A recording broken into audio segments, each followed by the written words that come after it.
Congo, Congo de mboka ngamo kengeli koi, mboka ngamo kengeli leopard.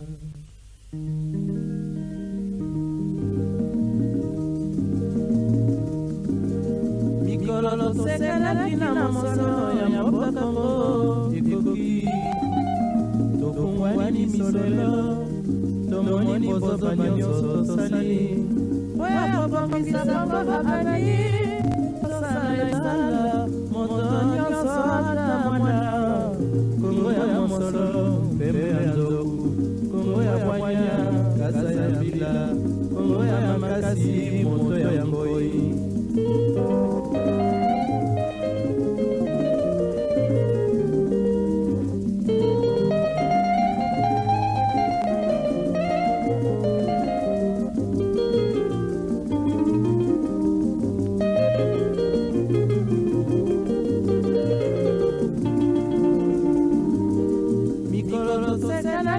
Mosolo ya mboka Congo ekoki, tokongwani misolelo, tomoni bozoba nyonso tosali, oya kobongisa bango bakani, epongi tosala, moto nyonso ata mwana. Kongo ya mosolo, pembe ya nzoku, Kongo ya bwanya, kasa ya bila, Kongo ya makasi, moto ya ngoi.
Matondo. Bamama, Batata Bandeko, chers compatriotes, nous sommes aujourd'hui le 12 juin 2006, le dimanche 12 juin 2006, dans notre émission des consciences patriotiques. Mais avant toute chose, laissez-moi saluer nos amis du Bas-Congo, du Bandundu, de l'Équateur, du Kasaï, oriental et occidental, de la province orientale, du Sud Kivu, du Nord Kivu, des Maniema, ainsi que mes frères du Katanga. Dans le feu du cœur, recevez mes salutations patriotiques. Je voudrais également saluer toute la diaspora éparpillée à travers les mondes, en Afrique centrale, en Afrique tout court, en Amérique, en Europe, en Australie, dans les Océanies et un peu partout dans les mondes, même en Amérique du Sud, na pesibino banso losako na ekumani wechi. Comme je vous ai dit, aujourd'hui, nous allons un peu réfléchir ensemble avec vous sur ce que doit être notre classe politique. Ce que doit être une classe politique responsable. Une classe politique imprégnée d'une vision responsable et assumée pour les Congos.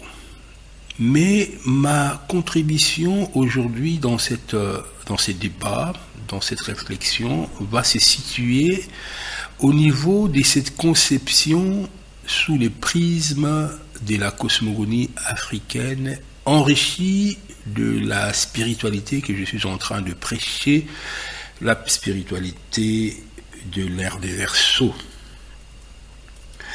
Bamama, Batata Bandeko, nous sommes un peuple triste, un peuple meurtri, un peuple déshumanisé, un peuple avili, un peuple qui ne sait plus à quel sens se vouer, un peuple qui voit la perspective d'une recolonisation. Le peuple congolais, c'est un peuple brave, un peuple qui se bat, qui n'a jamais bêché les chines, mais un peuple qui a subi toutes sortes d'atrocités. Nous semblons donc avoir perdu la boussole. Nous ne savons plus ce que nous voulons. Nous n'avons pas une visibilité de ce que doit être la classe politique. Même eux-mêmes, nos frères, qui sont dans la classe politique, qui se disent être dans la classe politique, nous ne savons plus très bien qu'est-ce que cela signifie être une classe politique responsable, une classe politique ayant une vision noble pour son peuple. Nous sommes des errants spirituels. Nous sommes des errants spirituels parce que nous ne connaissons plus la structure de la création, nous ne connaissons plus les lois de la maths, des lois de Dieu, les lois du cosmos, les lois de la nature, qui gouvernent cette nature. Comme a dit autrefois un grand homme, laissez dans vos pays que ce qui s'est fait au ciel s'efface aussi également dans vos univers.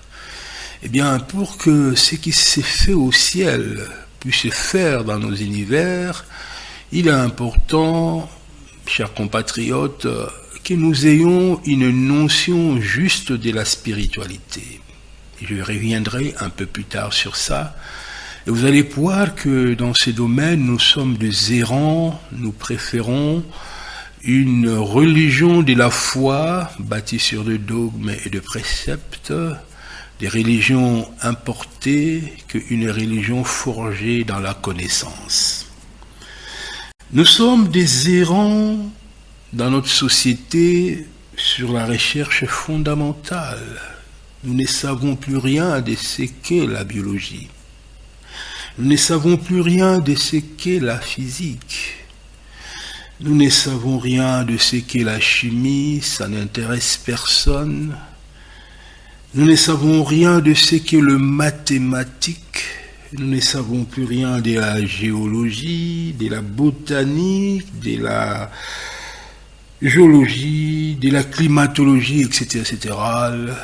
Toutes ces volontés de Dieu incarnées dans la nature, toutes ces volontés de Dieu entretenues par les êtres essentiels, par le serviteur de Dieu invisible, nous qui avions les devoirs, quand nous venons sur terre, de scruter cette volonté incarnée dans la nature, de faire des recherches, d'interroger la nature sur ce qui est du mouvement, la physique, sur ce qui est de réaction, la chimie, sur ce qui est de la vie, la biologie, pour ce qui est de la logique, les mathématiques, la terre, la géologie, pour ce qui est de plantes, la botanique, pour ce qui est des animaux, la géologie, la climatologie, etc., etc. Toutes ces sciences observables dans la nature, nous qui devions déceler le loi, le mécanisme qui régisse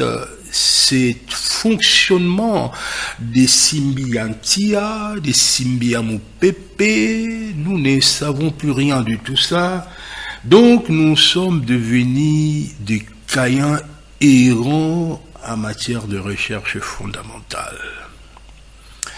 Chers compatriotes, le Congo est dans une difficulté totale parce que cette errance dans les sciences observables, dans les sciences naturelles, a pour conséquence, finalement, nous ne savons plus appliquer quoi que ce soit. Nous ne savons plus faire l'application de cette observation de la nature dans notre écosystème humain.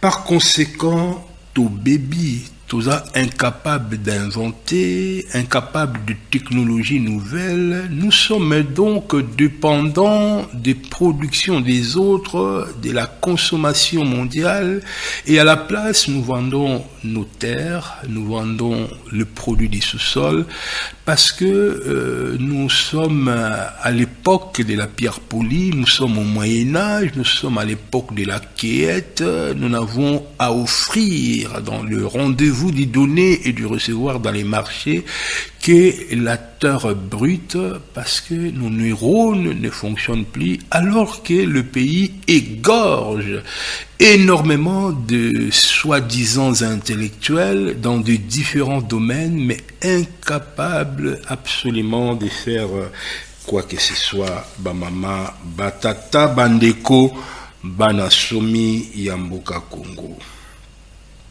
Donc, nous ne sommes plus porteurs d'une vision organisée, orientée de notre société.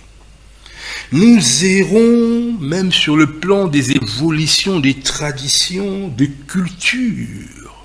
Nous n'avons aucune visibilité là-dessus parce que cette Afrique qui a été bâtie par des traditions millénaires, cette Afrique qui a forgé ces traditions dans de différents domaines, ils ont inventé pas mal de choses qui régissaient leur société, qui faisaient que les sociétés africaines, les sociétés des Muntu, les sociétés des Bantou, les sociétés des Maungu, c'était des sociétés organisées, des sociétés où dans chaque différent domaine de la vie, on avait de constructions intellectuelles qui régissaient ces domaines, lesquelles constructions étaient une transposition de l'intelligence que les Africains observaient dans la nature.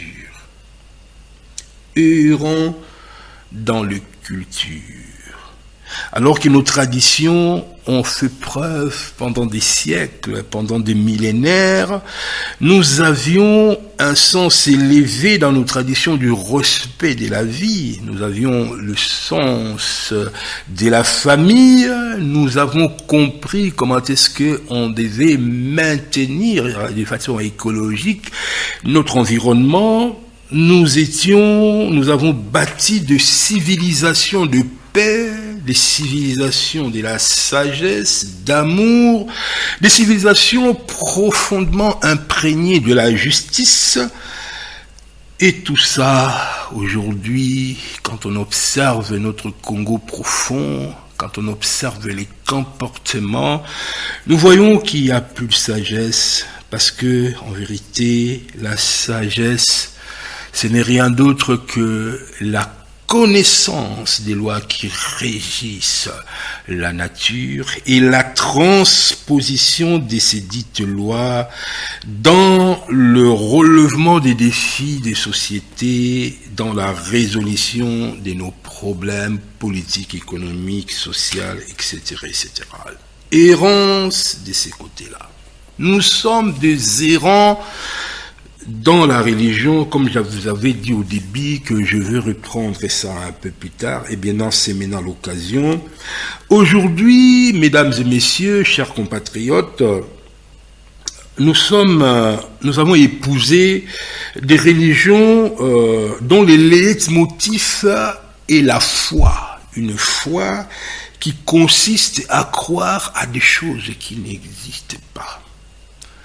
Et des choses qui n'existent pas, nous disons que l'homme religieux, c'est l'homme qui a foi à ces genres de choses, parce que il pense que Dieu est le Dieu de l'impossible, le Dieu qui possibilise des situations impossibles, et la rationalité, selon la foi, ça consiste justement à faire ces sauts quantiques pour croire à des choses qui ne sont pas vérifiées. C'est comme ça qu'il y a la paresse spirituelle du côté des sciences fondamentales. Il n'y a pas d'effort à investir dans la biologie, dans la physique, dans la chimie, dans les mathématiques, qui en vérité, toutes ces sciences incarnent la volonté de Dieu, incarnent l'esprit de Dieu, et ce n'est que quand nous aurons assimilé cette science que nous pourrons à ce moment-là voir comment est-ce que on peut les appliquer dans nos univers en tenant compte de nos évolutions, en tenant compte de notre histoire, en tenant compte de ce que nous voulons, en tenant compte de notre environnement, en tenant compte de nos relations avec les autres, bref, une intelligence dans les rapports de force. Mais maintenant, nous avons embrassé cette foi, nous bypassons tous ces efforts de réflexion, la réflexion devient mondaine, la réflexion devient satanique et ténébreuse, et à la place, on a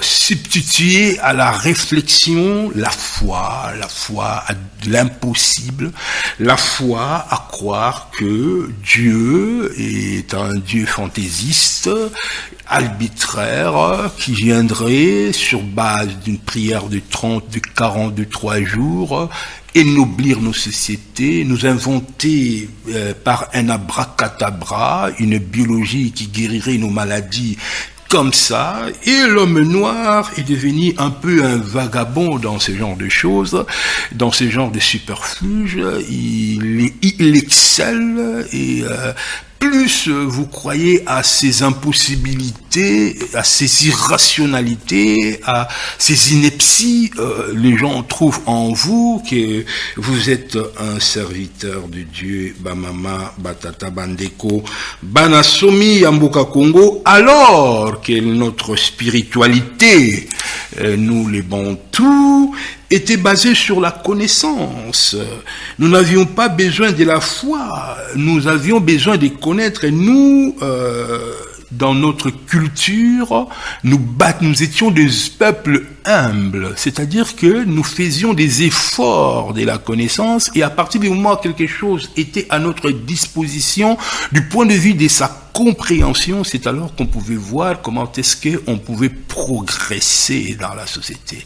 La progression se faisait sur base de l'élévation des consciences, de l'élévation de la connaissance aussi bien de la matière subtile, de la lumière, de la spiritualité et des essentiels. C'est ça l'humilité. Nous ne projetons pas des sociétés, nous ne faisions pas de programmes sur des choses qui étaient au-delà de notre connaissance. Mais aujourd'hui, dans la compréhension de la religion, nous devons faire des choses qui sont au-delà de notre connaissance. Nous devions défier le Seigneur. La notion donc de l'humanité, de notre humanisme, nous organisions que sur base de révélations. Les révélations étant entendues comme les vérités, les connaissances que nous avons à ce moment-là. Mais aujourd'hui, avec le paradigme, pas des Européens, mais le paradigme européen transposé bêtement en Afrique, a fait de religion révélée, dans le vécu de religion révélée en Afrique, de choses complètement bidons. Conséquence, nos sociétés sont détruites. Nous vivons un syncrétisme culturel désastreux. Et ces conséquences a fait que nos pays, presque tous les fils du pays, le jeune en tout cas, veulent sortir des pays de leurs ancêtres. Le pays est abandonné. Le pays est laissé aux étrangers. Nous avons abandonné nos cultures. On ne les sait même pas. Et de ce qu'il en reste, c'est un syncrétisme dégradant. Nous avons abandonné nos traditions. Nous avons abandonné nos modes de vie. Nous subissons une stagnation totale. Bamama, Batata Bandeko. Nous avons subi une humiliation. Nous sommes un peuple humilié. Un peuple qui vit de la mendicité des autres pays, un peuple dépourvu de la classe politique, une classe politique qui a pris pour modèle l'Occident, mais ces gens vivent dans un syncrétisme culturel, ces gens sont complètement déconnectés des lois de la création, déconnectés de la structure, du but de l'existence, et embrasser des choses qui ne comprennent pas leur historicité. C'est un peuple dégradé, et ceux qui le rejettent, les modèles occidentaux, dans les temps, il y a 10 ans, ils épousaient Karl Marx, IRSS, ils étaient avec le Kibin, ils exaltaient le communisme, un peu ces genres de choses qui n'étaient que des appendices du déchet de la civilisation occidentale, et nous en avons fait notre leitmotiv pour la construction de nos idéologies politiques.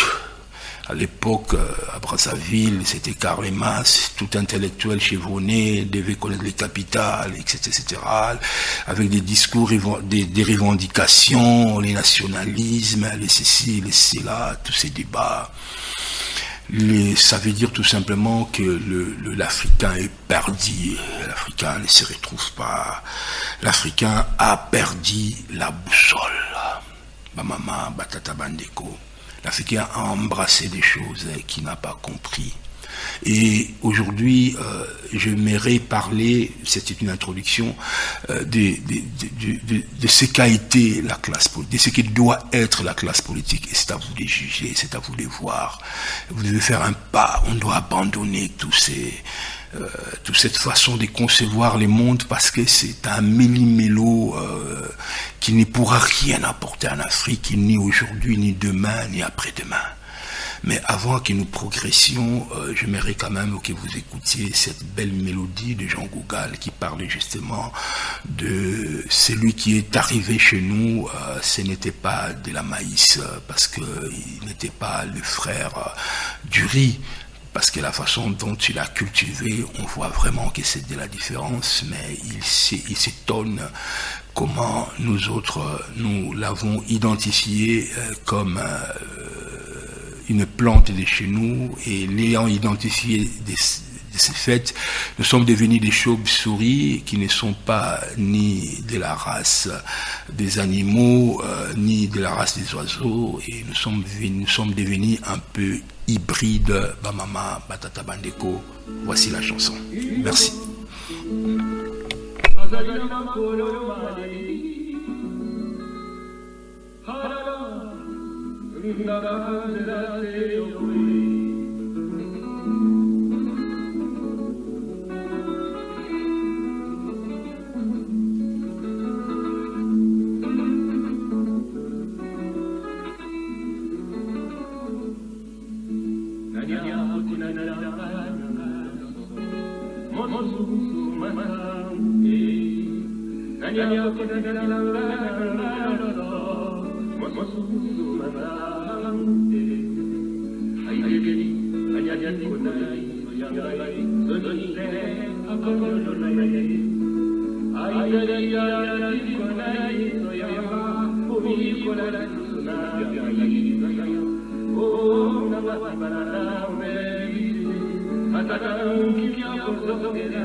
Merci beaucoup. Matondo mingi na bino banso bozali kolanda biso na kati ya site ya Ekumani Lumière. Mes frères, vous aurez remarqué que je parle un peu plus français parce que j'ai choisi d'aider nos enfants de 35, 18 jusqu'à 18 à descendre jusqu'à 18-15 ans qui vivent dans la diaspora, qui ne connaissent pas beaucoup nos langues. J'ai choisi de les aider parce que j'ai la ferme conviction que c'est avec eux que nous pourrons construire les Kachopa du 3e millénaire. Évidemment, dans notre génération, qui avons subi les âpres de l'aliénation mentale, il y a aussi beaucoup de gens qui se ressaisissent, mais il y a trop d'inertie, il y a trop de pesanteur. Alors, nous allons cibler également ces enfants-là, leur parler. Et c'est vrai qu'ils sont dilués dans l'Occident, mais ils ont une soif de connaître leur identité, ils ont des recherches identitaires et le site Ekumani Lumière veut aussi offrir une possibilité à cette jeunesse de pouvoir réfléchir sur des grandes questions existentielles à la lumière du paradigme africain. Mais ceci dit, il est évident que je vais également parler nos langues parce que dans la civilisation du 3e millénaire, nous allons aussi réhabiliter les langues africaines. Ils ont donc le devoir de souffrir également que nous puissions parler nos langues, mais c'est par amour que je veux transmettre le plus possible certains concepts dans cette langue d'emprunt qui est la langue du colon pour qu'ils puissent s'approprier de ces savoirs ancestrales qui a traversé les millénaires. Nous sommes le dimanche 12 juin 2016 dans votre émission sur ce que doit être une classe politique responsable et visionnaire sous le prisme de la cosmogonie africaine. Vous aurez compris que je fais l'antithèse dans la première partie de l'émission et j'expose les paradigmes africains dans la deuxième partie de cette émission. Bamama Batata Bandeko, ce que nous pouvons dire d'emblée, qu'est-ce que c'est que la politique? Nous n'allons pas faire de répétition, vous connaissez ça, c'est une science, c'est des affaires de la cité. La politique organise donc la cité pour atteindre la vision qu'on s'est définie au préalable. Il y a une vision, je suis dans la cosmogonie africaine, il y a une vision qu'on a. Il y a un projet de civilisation de la société. Qui définit ces projets? Eh bien, dans les paradigmes africains, nous pensons que Dieu, nous ne sommes pas le seul habitant de cette planète, de cette création. Il y a nos aînés qui sont dans le royaume des Masoko Ababote, comme disent les Baluba, dans le Pemba Kalunga, comme disent les Bakongo, dans le paradis, pour reprendre l'expression des autres, mais qui n'est pas vraiment pertinent pour cette émission. Alors, il faut donc que nous puissions nous organiser pour accomplir ici sur terre la volonté de Dieu. C'est-à-dire vivre conformément à l'harmonie. Vivre conformément aux attractions des affinités. Vivre conformément aux lois de Dieu, la réciprocité des effets, etc., etc., que vous avez suivi dans mes émissions spirituelles. Ce n'est pas le lieu de le rappeler ici, faute de temps. Donc, là où nous étions dans la présence de Dieu, nous ne savions pas expérimenter cela parce que il y avait trop de force, trop de lumière. dans sa bonté, les Très-Hauts nous a créé notre Congo, pour me limiter dans cet espace, afin que tous ceux qui viennent au Congo puissent participer à ces projets de faire du Congo un lieu paradisial. Un lieu paradisial, c'est-à-dire un lieu où nous pourrions, au fur et à mesure que nous travaillons sur ces projets, devenir nous-mêmes amour. Au fur et à mesure que nous allons travailler sur ces projets, être habités par la justice de gloire en gloire. Au fur et à mesure que nous allons travailler sur ces projets,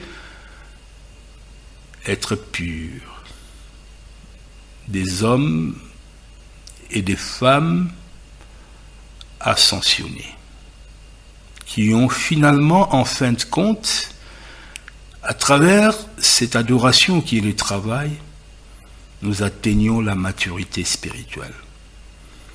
Telle était la vision de notre cosmogonie, notre façon de voir les choses.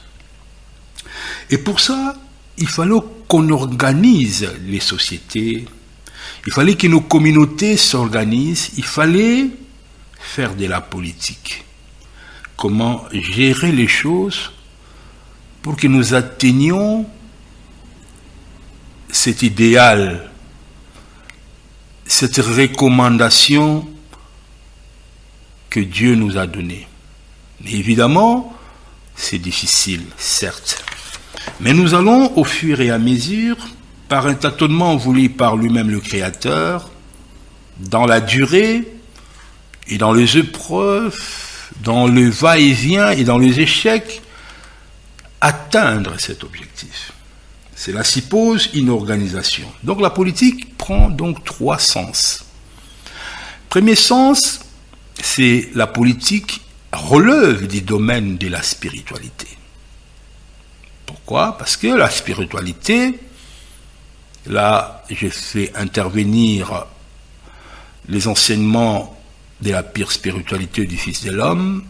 L'Esprit de vérité dit que la spiritualité consiste à bien connaître la structure de la création et l'ensemble de ses compartiments et à connaître également les lois de la création pour que nous arrivions à transposer ces lois dans notre espace, afin de reproduire au mieux ce qui se passe dans les sphères les plus luminées, ici, dans cette post-création de la matière dense, c'est-à-dire au Congo. Donc, il faut que l'homme politique puisse être initié. L'homme politique, c'est pas n'importe qui. Surtout pas celui qui est formé dans les écoles européennes. Surtout pas. Parce que les écoles européennes véhiculent un paradigme, véhiculent un esprit que nous n'allons pas juger, c'est bien. Il est bien que les Français ont créé l'ENA, l'École nationale d'administration. Il est bien que le monde occidental a créé les sciences Po, une science où l'on enseigne l'économie, où l'on enseigne le droit, la sociologie, pour permettre à leurs enfants qui veulent faire de la politique de recevoir des outils nécessaires. Mais ces sciences politiques qui enseignent l'organisation de l'État, la manière de gouverner la société, l'économie, est bâtie sur une vision du monde. Une vision, comme je vous ai toujours dit, et je le répète encore, parce que la répétition c'est la mère de la science, l'accumulation des richesses. Mais la vision qui était nôtre n'était pas l'accumulation de la richesse, comme je viens de vous dire tantôt. La vision qui est nôtre, c'est une vision de reproduire, d'être finalement à l'image et à la ressemblance de Dieu, en reproduisant les structures de plans lumineux sur Terre. Il fallait donc connaître ces plans lumineux. Donc on devait ouvrir le jeu spirituel de l'homme politique. L'homme politique devait s'ouvrir à l'invisible. L'homme politique devait connaître la volonté de Dieu, le loi de la Mad. Et pour ça, les temples étaient fondamentaux, l'initiation. Et ce n'est pas n'importe qui accédait à la politique, parce que les gens disaient, ah oui, ici en Occident, on permet à n'importe qui de faire de la politique dès lors où il accède aux sciences requises pour prouver qu'il a acquis les compétences requises. Oui, l'Occident, la vision civilisationnelle de l'Occident, c'est la rationalité dans la production de ce que nous consommons. Eh bien, la rationalité dans la production de ce que nous consommons excluait totalement la dimension spirituelle, la dimension timotique, comme l'a toujours voulu dire mon ami Dr Mpouila. Ça excluait tout ça. Donc, il n'avait pas besoin de compétences supplémentaires, parce que le projet civilisationnel, c'était un projet bâti sur le mercantilisme. Et n'importe qui pouvait y accéder. Mais nous, on était beaucoup plus châtiés. Nous, on intégrait ces dimensions timotiques, ces réceptacles de valeurs. Il fallait donc que l'Afrique, celui qui fera de la politique, s'ouvre à la spiritualité. Il doit être formé. Il doit être un initié pour comprendre la volonté de Dieu. Quand je parle de la volonté de Dieu, ne me ramenez pas dans le paradigme chrétien. Je ne suis pas en train de parler de la volonté de Dieu selon le christianisme, où il rêve la volonté de Dieu, c'est-à-dire la maîtrise de sciences naturelles. Parce que chez nous, dans les Kachopa, la spiritualité, c'était la spiritualité de la connaissance. Cet homme devrait être initié à la connaissance du fonctionnement visible et invisible de la nature. Cet homme devait être initié à l'histoire, parce qu'il était lui-même produit de l'histoire. Aujourd'hui, la classe politique est formée dans la vision historique telle qu'est relatée par les Occidentaux. Et pour l'histoire de leur pays, ils se contentent des dates. Généralement, les plus érudits d'entre eux commencent au XVe siècle à travers l'invasion de Okao. Ce qui pousse un peu plus, et ceux qui viennent après commencent peut-être au traité de Berlin. Et après, directement au traité de Berlin, c'est sur les caoutchoucs blancs, c'est les 30 juin et tous les traités et consorts. C'est pas ça l'histoire de l'Afrique. Je suis désolé. Ce n'est pas ça l'histoire de l'Afrique. Ça, ce sont les moments importants de l'histoire de l'Afrique impactés par l'Europe. Mais c'est pas ça qui fera de vous un politicien dans le sens de la cosmogonie africaine. Vous deviez remonter à la première civilisation. Pas seulement relater l'histoire des Shango, des choses comme ça. Comprendre quelle était la vision de cette première civilisation. Vous allez me dire, mais il n'y a pas des livres. Oui, c'est parce que vous voyez, vous vous tournez vers l'Occident pour chercher des livres. Mais il y a un grand livre qui se trouve dans les annales akashiques. Les archives de Mola Congo. C'est à la disposition de tout le monde. Vous pouvez aller consulter ça. Consultez les archives, parce que comme vous ne connaissez pas la structure de la création, vous n'avez aucune idée que dans le plan astral, un peu plus en haut que le plan mental, il y a des annales akashiques. Tout ce que la nature a produit, mais rien ne se perd, rien ne se gagne. tout se transforme et tout se conserve. Et toute la mémoire de l'histoire se trouve dans une grande bibliothèque, dans le troisième plan de la post-création, au niveau de la matière dense lourde. Quand je vous parle comme ça, vous me prenez pour des fous. Vous allez dire, mais il parle de quoi? Mais oui, c'est parce que dans votre dualité, avec René Descartes, il vous a coupé le spirituel et la dimension matérielle. C'est comme ça que vous n'avez que la compréhension de la matière, mais vous n'avez pas l'idée que la matière se transforme. Les vivants qui a vécu dans la matière, c'est l'esprit. Aussi bien qu'il y a une bibliothèque sur le plan matériel, il y a aussi des bibliothèques sur le plan spirituel. Et ça, c'est parfaitement consultable parce que vous êtes des esprits. Mais à cause du paresse d'esprit, les politiciens congolais n'est pas formés.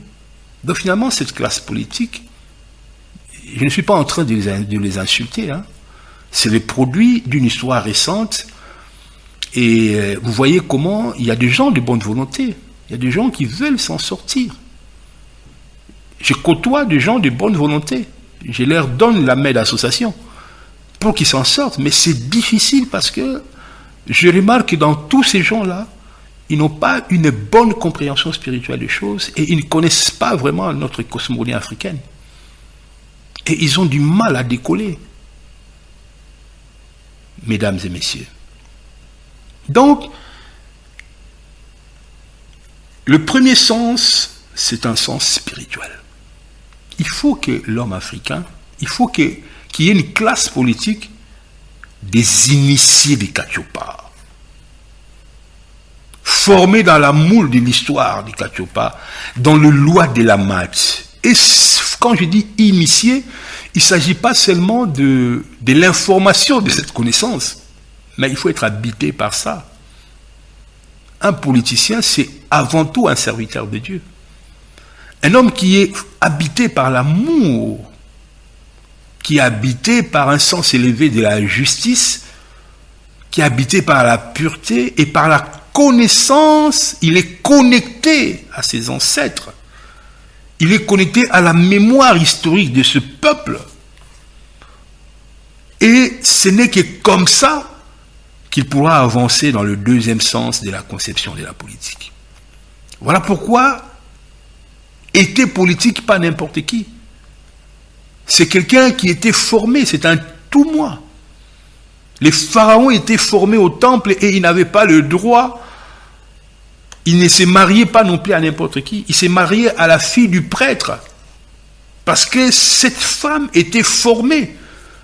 Cette femme était Tekolo ya Ntsakuni Vunda, pour reprendre la cosmogonie Congo. Il devait être formé pour aider son mari,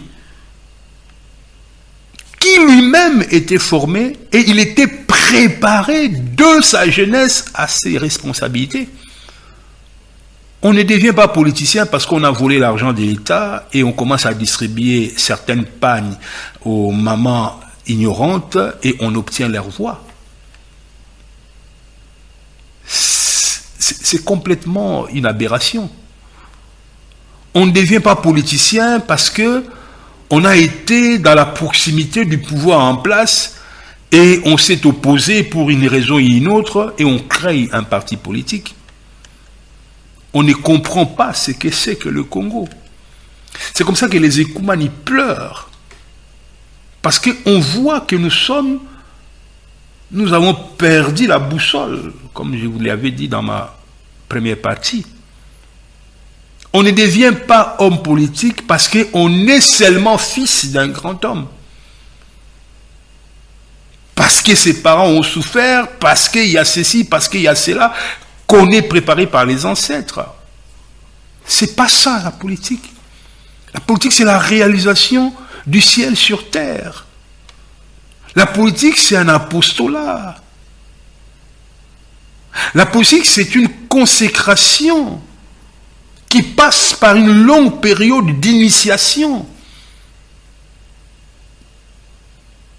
Dans les temples, est-ce qu'il y a encore des temples au Congo? Il n'y en a plus.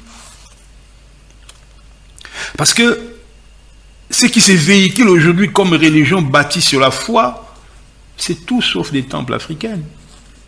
Ce ne sont pas des temples d'Oris, ce ne sont pas des temples qui véhiculaient la sagesse. Bamama Batata Bandeko. Ah bon, si ce politicien est formé au temple, il doit aussi recevoir la formation dans la matière. C'est quelqu'un qui doit absolument être imprégné des grandes lignes des mécanismes et des fonctionnements de sa société. Qu'est-ce que c'est que l'économie? Qu'est-ce que c'est que l'économie? Le droit issu des us et coutumes et des traditions de son peuple. Ce n'est pas les droits romains qu'on est en train de prêcher dans nos universités. Il y a un syncrétisme où on dit c'est le pouvoir coutumier, c'est le droit officiel, le droit positif, ça ne devrait pas exister. Ici, en Europe, ça n'existe pas, ce syncrétisme. Nous devons trouver la sagesse dans dans nos pratiques coutumières, dans nos us, dans nos mœurs, dans nos coutumes, et formaliser cela. Et c'est cela qui devient devenir notre droit. On ne peut pas dire mariage coutumier, mariage civil. Tout ça, ce sont des choses qui ne marchent pas. Le mariage coutumier devrait être l'officialisation du mariage. Parce que c'est fondé sur les réalités de nos coutumes, quitte à les faire évoluer, mais nous devons rester dans ces contextes. L'intronisation d'un chef doit rester dans nos coutumes, nous quitte à les faire évoluer, le choix de celui qui doit gouverner et la façon dont on doit les former doit rester dans nos traditions, quitte à les faire évoluer au niveau du fédéralisme interrégional. Mais il faudrait que nous puissions aller dans nos sources. Vous avez bien vu, depuis 60, ça ne marche pas. Et ça ne marchera pas. Vous pouvez dire, oui, ce sont les mauvaises foi. Plus vous allez avancer dans ces paradigmes, plus vous allez être dessus. Plus vous allez descendre dans le bas fond, vous allez être tiré vers le bas. Plus le syncrétisme devient très fort, plus le produit devient mauvais. Bamama Batata Bandeko. C'est alors que, dans la deuxième phase, c'est lui qui doit maintenant, ou ceux qui doivent incarner la classe politique, doivent recevoir des formations assez spéciales, en dehors des formations du temple, sur la vision du monde, des formations spéciales en économie. Quand je parle de l'économie, un jour je vous parlerai de l'économie sous la prisme de la cosmogonie africaine. Du droit, de la société, on ne doit pas s'arrêter là dans nos universités kamites. On doit aussi leur faire enseigner la spiritualité. On doit faire des religions comparées et surtout l'histoire. Ils doivent connaître bien l'histoire politique et les désordres historiques qui s'est installés pendant plus de 5 siècles et les conséquences de ces désordres dans la crainte de l'évolution des sociétés africaines et singulièrement de la société congolaise. Et au sens restreint, donc je parlais là du sens global, c'est-à-dire imprégné d'une bonne spiritualité, la spiritualité de la connaissance, et des sens plus précis, c'est-à-dire bien connaître son histoire, l'économie, le droit, la sociologie, et aussi la structure de l'État. Comment est-ce qu'on doit constituer nos États pour répondre aux besoins de notre existence? Comment est-ce que nos États doivent fonctionner du point de vue méthodologie au niveau communautaire, au niveau des sociétés? Comment est-ce qu'on peut intégrer les acquis de nos traditions? Même pas intégrer. Comment est-ce qu'on peut ressusciter, régénérer les traditions africaines et éventuellement les alimenter des apports positifs, pas modernes, je n'aime pas ça. Je n'aime pas des gens qui disent les apports de la modernité comme si l'Afrique c'était l'ancienneté. Non, c'est pas moderne, c'est des apports positifs des traditions des autres. Ils sont pas, les traditions des autres ne sont pas plus modernes que le nôtre. Ce sont des traditions, c'est tout. Vous voyez, vous voyez toujours dans l'intellectuel africain, il essaye, mais vous remarquez toujours cette tendance-là qui le ramène vers l'aliénation, vers la mentalité de l'esclave. Donc, et ça, nous devons construire des écoles, des universités, comme les Français l'ont fait, avec l'École nationale d'administration et les sciences politiques, pourquoi pas. On peut faire ça, mais on reste dans ces canevas-là. La spiritualité, la vision du monde, et ensuite, on produit des théories. Les théories économiques, les théories politiques, ça s'est produit. Et la production de ces théories s'est faite sous un prisme d'un certain paradigme. Les théories ne sont pas universelles. Les théories sont des productions culturelles en rapport avec l'histoire d'un peuple. Bamama Batata Bandeko. Et le dernier sens de la politique, c'est maintenant la pratique politique, la pratique du pouvoir, comme les Occidentaux l'ont bien fait. Ils ont fait des démocraties pour alimenter, pour produire la classe politique, etc., etc. Maintenant, nous, comment est-ce qu'on doit faire la pratique du pouvoir? Étant donné que notre vision du pouvoir, notre vision de la chose politique, c'était aider la cité, aider le peuple à asseoir à travers le mécanisme d'échange, à travers la vie dans la communauté, l'élévation spirituelle. Et ces gens-là, ils étaient là dans des différents organes de l'État, au niveau législatif, au niveau des conseillers d'un tout mois, au niveau du Sénat, parce qu'il existait les Sénats à l'époque de notre civilisation, de juges. Donc, ce sont des responsabilités assorties d'une formation adéquate, et l'homme qui habite ces responsabilités était au départ quelqu'un qui ne se servait pas, mais qui servait Dieu et qui servait son peuple.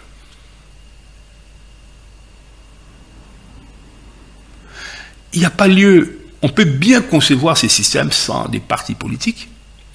Pourquoi les partis politiques? Pourquoi? Parce que l'élection, les hommes matérialisent les idées dans la société, et les idées, c'était les lois des dieux,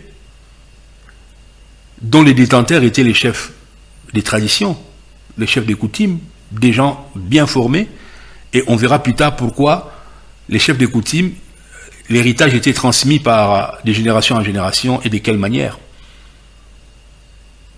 Donc, on avait tout ce qu'il fallait.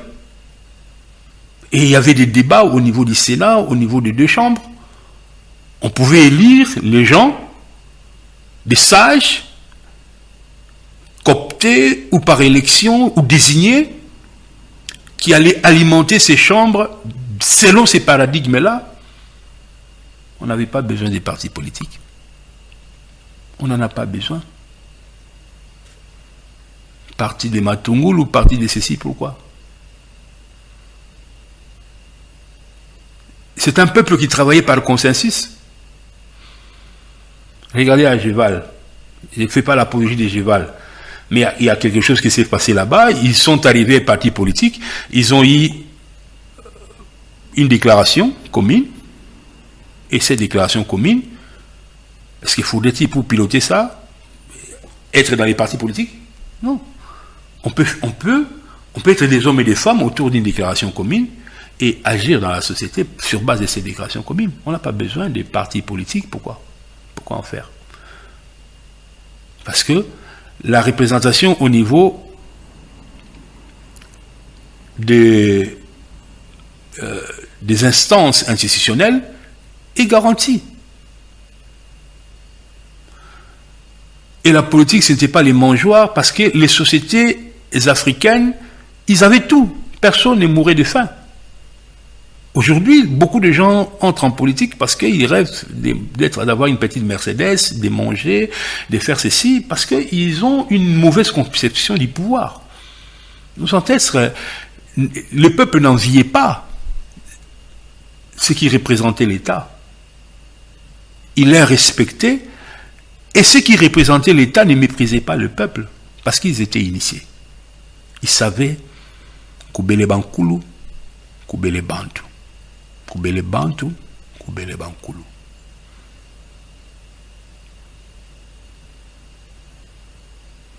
Donc, ce désordre de la démocratie à l'occidental ne répond pas au paradigme africain.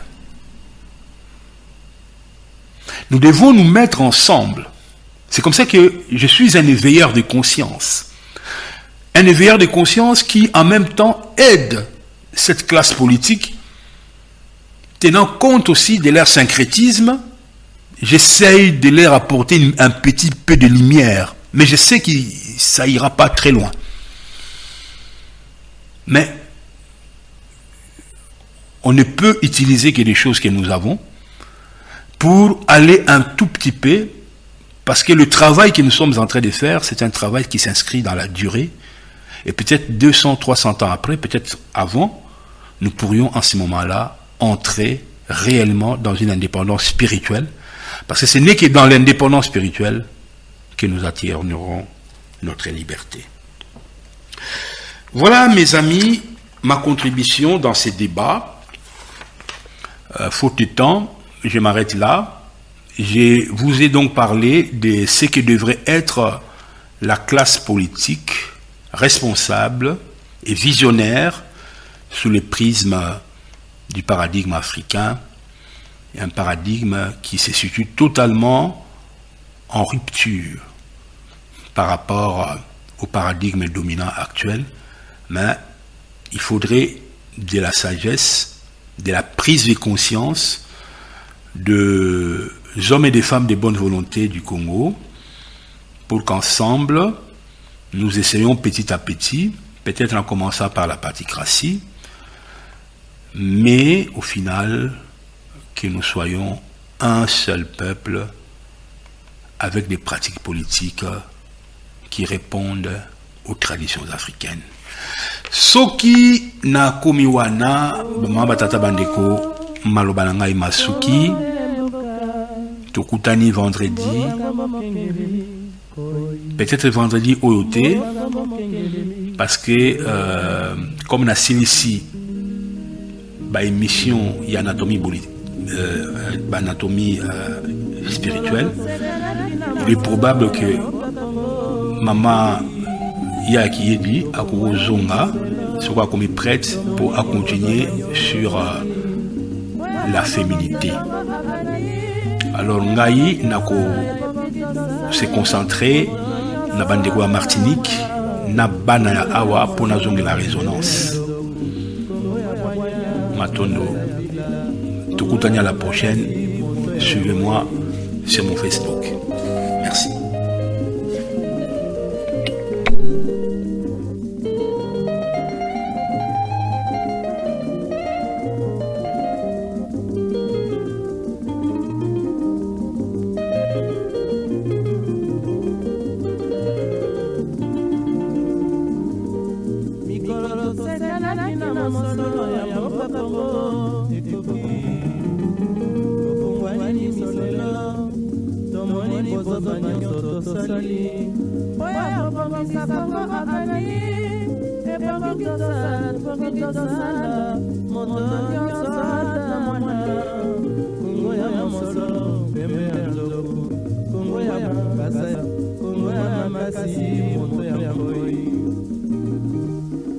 Congo